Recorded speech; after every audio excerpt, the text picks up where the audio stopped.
You ever notice how you can leave almost anything if you really want to?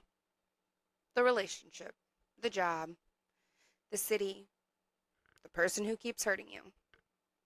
And you can walk away from all of it. Pack a bag, change your numbers, start over somewhere new. It's not easy, but it is doable.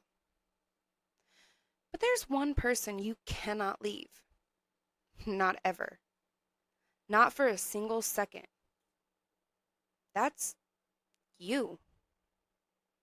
You're stuck with you every morning when you wake up, every night when you try to sleep, every second in between. You can disassociate. You can check out mentally all you want. You're still stuck with yourself. You cannot physically or even fully mentally leave. Eventually, you always come back. And you've been there the whole time. You were never meant to be your own enemy. And yet, here the fuck we are. That's why lying to yourself is so asinine to me.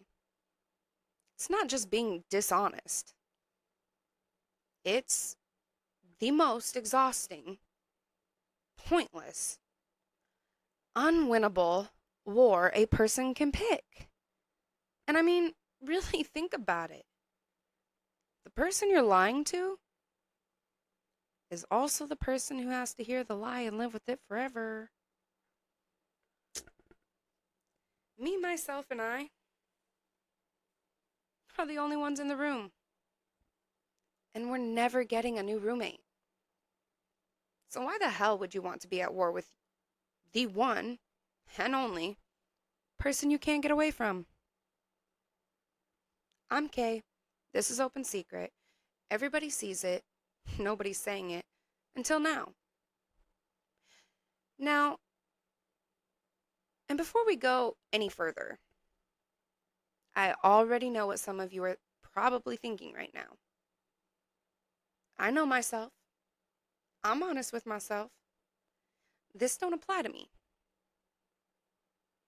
Okay? Cool. Cool. Let's pretend that's true for a second. I'll give you the benefit of the doubt. But just stay right there. Hold that thought.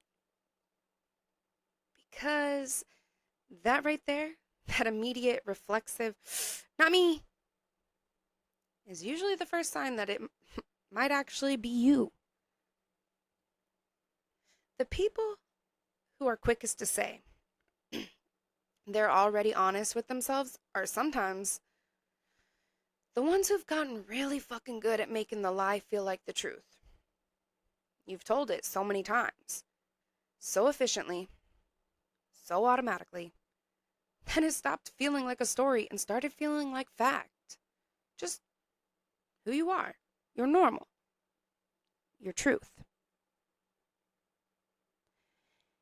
If that pisses you off, if you're on the fence and don't fully agree with me yet, that's fine. You're free to turn me off at any time. Your call. But maybe, just maybe, what I'm about to say is the exact thing you actually needed to hear. So pull up a seat, because you never really know till you know. And we're just getting started.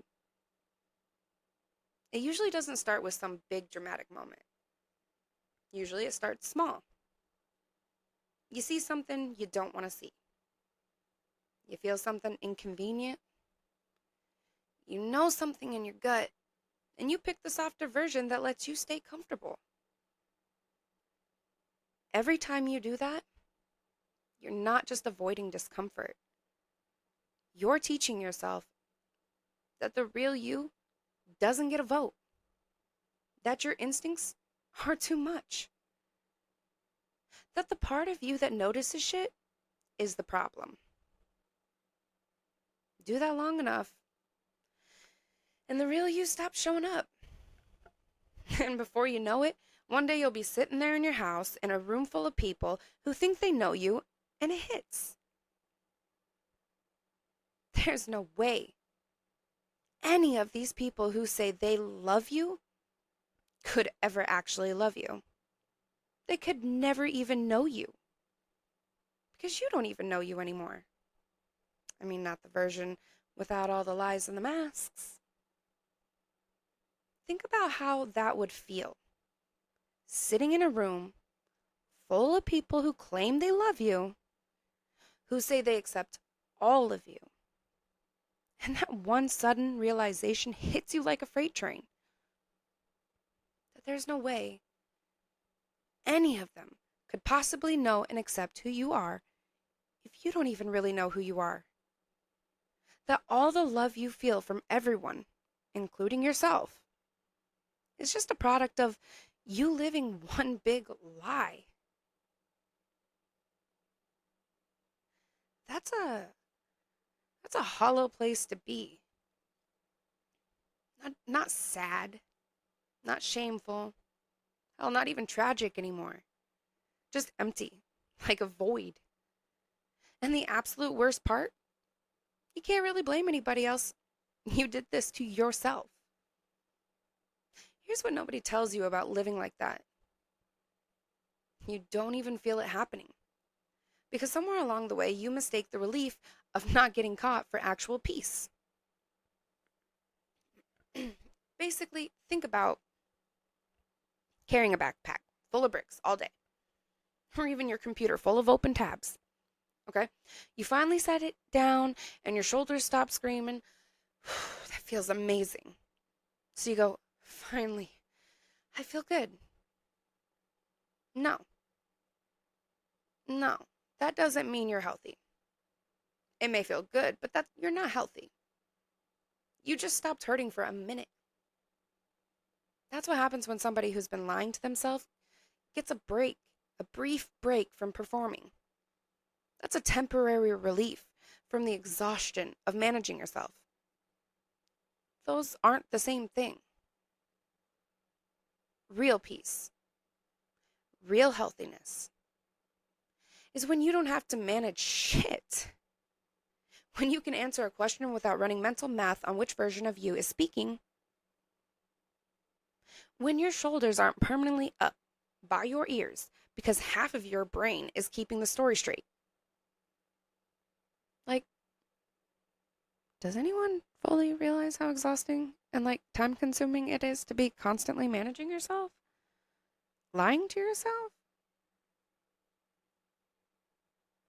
No amount of sleep is going to help with that. That kind of tiredness, it's not your body that's exhausted. It's the part of you that's been doing the managing. Same goes for that low hum in your chest you've been calling anxiety, or just how I am. A lot of the time, that's not anxiety. That's you fighting yourself and calling it normal. You've been at war with yourself so long, you started calling the battlefield home. Think about the last time you felt that tension in your shoulders around certain people. That split, where part of you is performing and the rest of you is exhausted. That's not them, that's you. This is what exhaustion looks like when you cannot leave the person you're lying to. And again, I need to stop right here. Before your brain does what, honestly, most of ours always does. Somebody listening right now is nodding along thinking about somebody else. Maybe it's their ex, their mom, that friend who lies so smoothly that they honestly believe their own bullshit. Nope. We're not doing that today. Turn it around. Because the most uncomfortable version of this isn't about watching somebody else do it. That's easy. We all do that. Anybody can do that. The uncomfortable part is catching yourself doing it right now, today, in real time. So let me ask you, what part of you are you managing right now that you've labeled, I'm fine, or I'll deal with it later? What has your gut been trying to hand you for months that you keep filing under, not that important? Or what part of your life have you been silently defending yourself that honestly you'd never be able to defend out loud to someone who actually knows you? Obviously, I can't hear you, but just sit with that for a minute and I'll wait because that's the whole point of being here. If you actually sat with yourself, completely honest, no masks, no defenses, no edits, and asked, who the fuck are you without all the stories you've been selling? Could you answer it? You cannot love someone you do not know. Not really. You can be addicted to them. You can need them. Hell, you can be terrified of losing them or desperate for their approval. But real love requires knowing who the person actually is. When you spend years lying to yourself, you become a stranger in your own skin. So, of course, self love feels fake.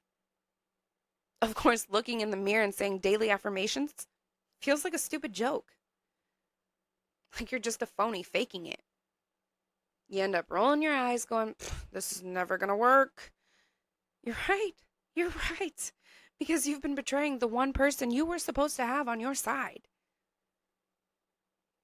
And when you've done that long enough, you stop knowing yourself. You've got no sense of a solid self underneath you anymore.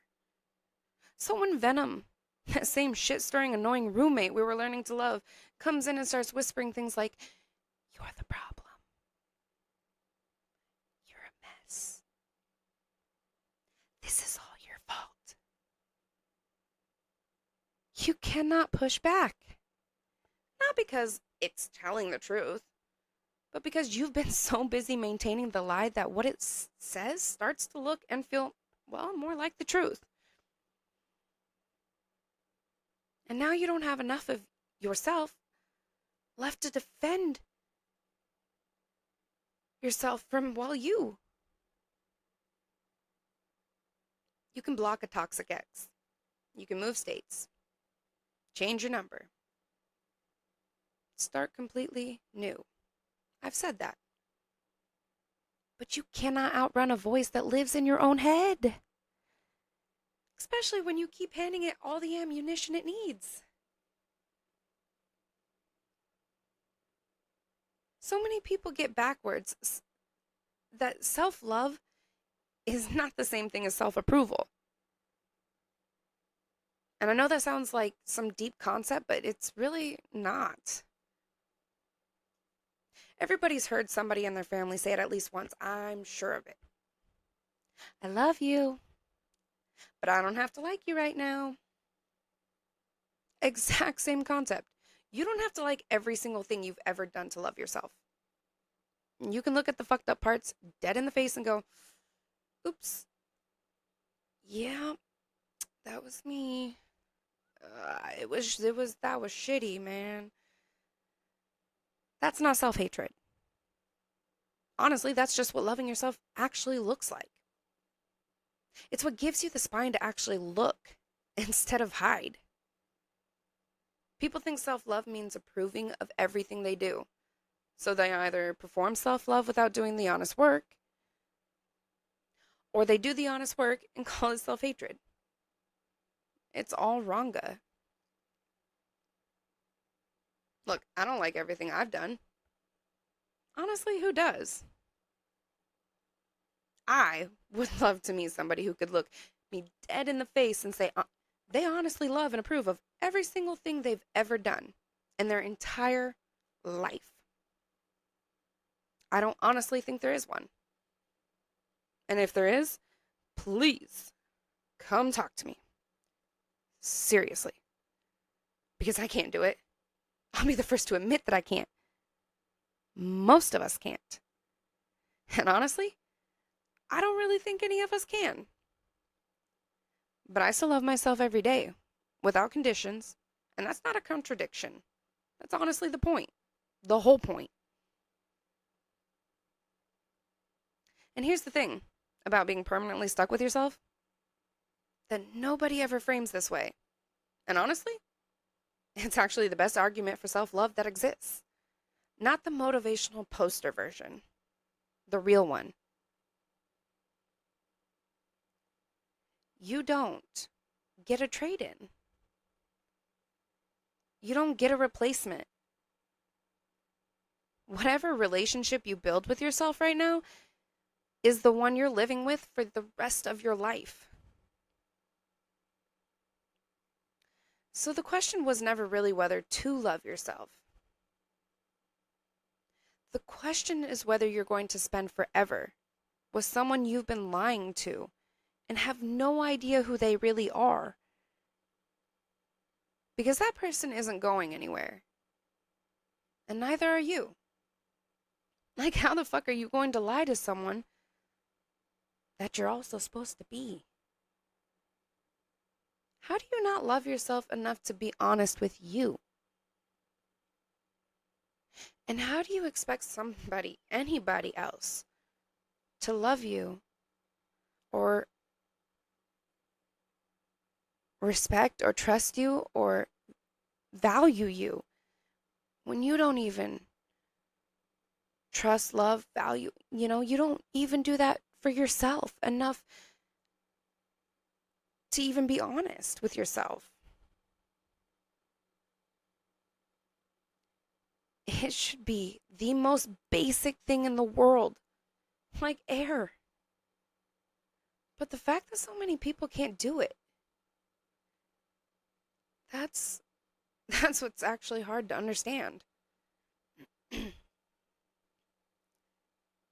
If you're willing to betray yourself, it's only logical that eventually that habit doesn't just stay inside you.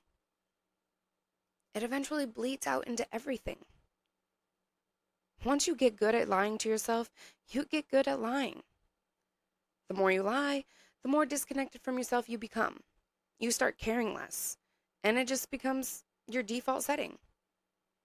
That's when you get people who lie so much that you just sit there like staring at them like, are you fucking serious? Hey, this motherfucker is lying out his ass. Ain't none of what he just said true. But they will honestly believe every bit of their own lies. Lying becomes so automatic, you don't always even notice you're doing it, because the lie and the truth start feeling exactly the same coming out of your mouth. You've completely turned off that sensor that used to tell you the difference. And once that sensor goes quiet, you don't just lose the ability to be honest with the other people, you lose the ability to know when you're not. More often than not, the lie started long before it ever reached somebody else's ears. Because honesty isn't just picking the right words. It's having a clear enough connection to your own actual experience that you can report it accurately. When you've spent years overriding that truth, that connection is lost. Ever heard of someone say you can never trust a fisherman's story? Why? Because every time he tells it, the fish gets bigger. That's what happens when you keep choosing comfort over truth. Eventually, the story changes so many times that even you forget what actually happened. When you're deep into lying to yourself, genuine authenticity in other people starts feeling fake to you. Like it can't be real. Because you've been so far from that place yourself that you've lost the ability to recognize it when you actually see it. So you dismiss it. You call it performative. You assume everybody's got an angle. You can't accept that someone is just genuinely being real. Because you've forgotten what real actually feels like from the inside. And that's the tell. That's the red flag. When authenticity in somebody else makes you uncomfortable or suspicious instead of just, I don't know, normal, that's not about them. That's about you, where you are. That's your own disconnection from truth reflecting back at you. And you not recognizing it for what it is. Lying to yourself long enough makes truth itself feel foreign. And when truth feels foreign, you can't receive it from anywhere. Not from yourself, not from other people, not from life. You've essentially made yourself allergic to the very thing that would actually help you. I mean, hold on. Honestly, just think about that.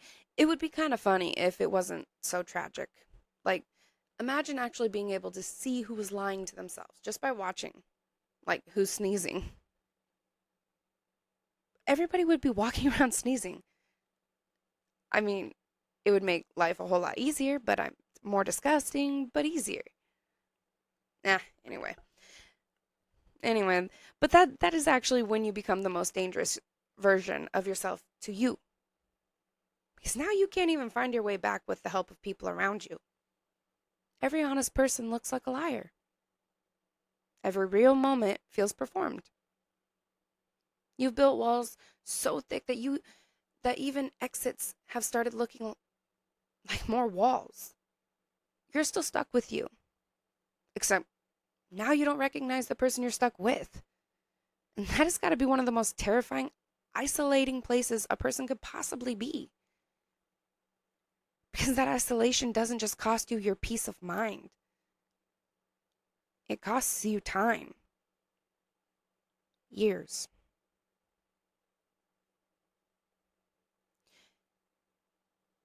You can rebuild a lot of the shit. You can find yourself again. You can learn to tell the truth. You can practice until honesty feels safe. But you don't get the moments back. That's the part that still keeps me up at night. Not even the betrayal itself, it's the moments. The time and years I spent more worried about how people viewed me trying to fit in, to be something I wasn't, instead of just being happy with what I had and who I was. I was young, naive, and dumb. If I had just realized I had everything, that I didn't need other people's approval or people to want me, because I already had everything. I got lucky. At a young age, I found a man who worshipped the ground that I walked on. But being someone who had always been overlooked, almost like a ghost, my entire life, I couldn't accept that I was enough. So I couldn't stop chasing that external validation, that feeling of being desired and wanted. With that man, I had 3 amazing little boys. I had a real life and a family of my own that I will never get back. All because I couldn't just be me.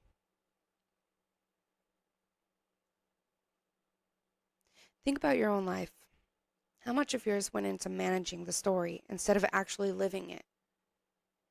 Instead of being who you were meant to be, the real you, the loud, crazy, unfiltered version of you that doesn't have to audition for its own existence.